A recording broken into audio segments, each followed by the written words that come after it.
Bandung dikenal sebagai kota kembang. Kota ini juga dikenal sebagai destinasi favorit bagi para wisatawan. Selain itu, banyak produk-produk lokal juga berkembang dari kota ini, baik fashion, kendaraan, maupun kuliner. Bahkan baru-baru ini, Bandung baru saja masuk ke dalam jajaran 10 kota dengan kuliner terenak di dunia. Di sisi lain, Bandung memiliki sejarah panjang, terutama di era kolonial. Bandung menjadi salah satu kota terpenting pada masa penjajahan Belanda.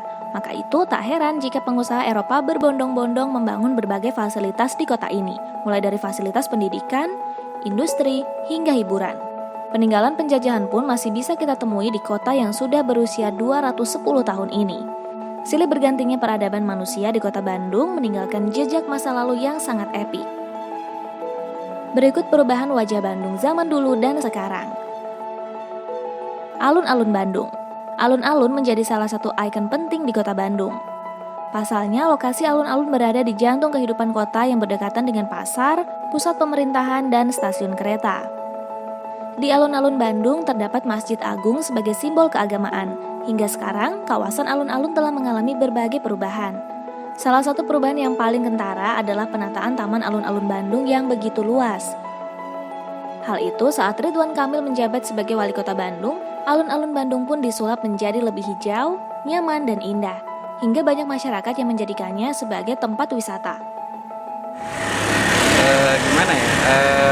Ya itu Bandung lebih ke banyak historinya gitu, terus banyak tempat wisatanya juga, jadi lebih milih ke Bandung. Terus daerahnya juga nyaman lah, cuaca di Bandung juga nyaman.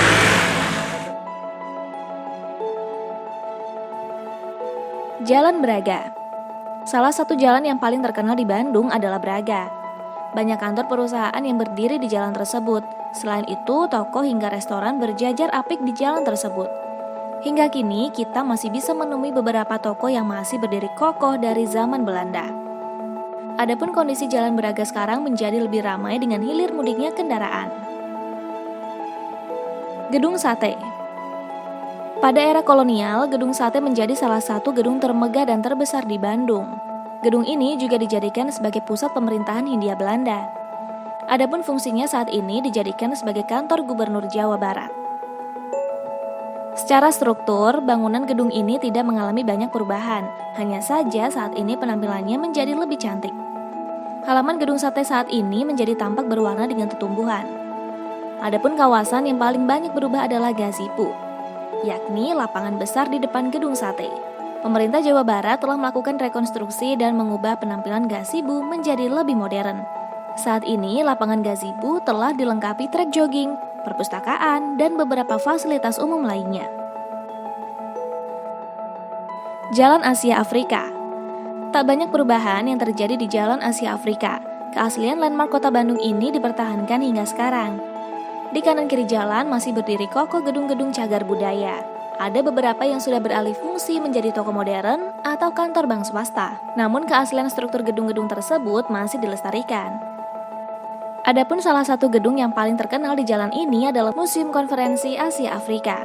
Gedung ini memiliki sejarah besar yang mengikat persahabatan dua benua. Meski sudah berumur tua, gedung ini masih bisa berfungsi dengan baik. Bahkan masih digunakan sebagai lokasi pertemuan konferensi tingkat tinggi Asia Afrika pada 2015, di mana seluruh negara Asia dan Afrika bertemu. Gedung yang digunakan untuk konferensi Asia Afrika yaitu adalah Gedung Société Concordia.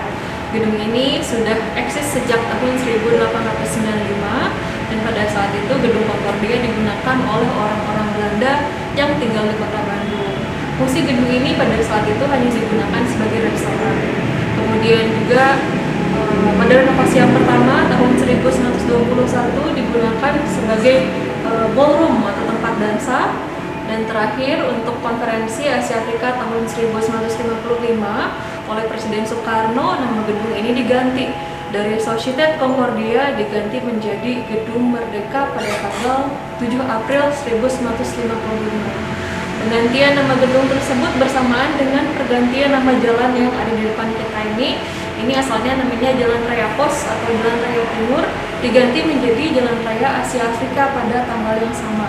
Kemudian suasana sekitaran Jalan Asia Afrika setelah dilaksanakannya KA tahun 1955 di sini menjadi lebih ramai, terutama di segi pariwisata. Gedung ini menjadi destinasi yang banyak dikunjungi oleh para pengunjung setiap harinya.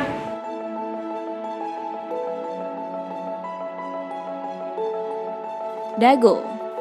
Kawasan Dago zaman dulu lekat dengan nuansa pedesaan. Sawah dan kebun-kebun warga tampak berjajar di pinggir jalan, lengkap dengan pepohonan rindang yang menambah kesejukan.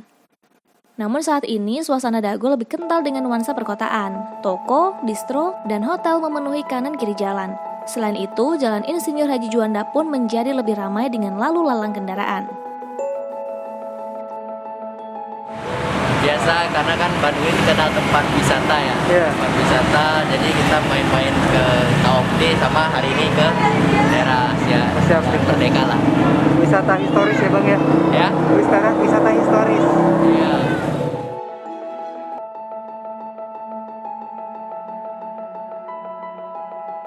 Cihampelas. Saat ini, kawasan Cihampelas dikenal dengan mal dan pusat perbelanjaan. Maka itu, Cihampelas menjadi salah satu sudut kota Bandung yang selalu ramai.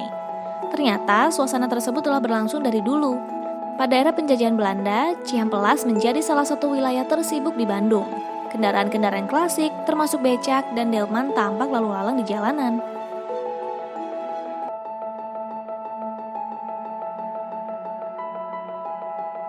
Begitulah perbedaan kondisi kota Bandung tempo dulu dan sekarang. Kalau kamu menyukai video ini, jangan lupa like dan subscribe agar Ayah Channel Indonesia semakin berkembang.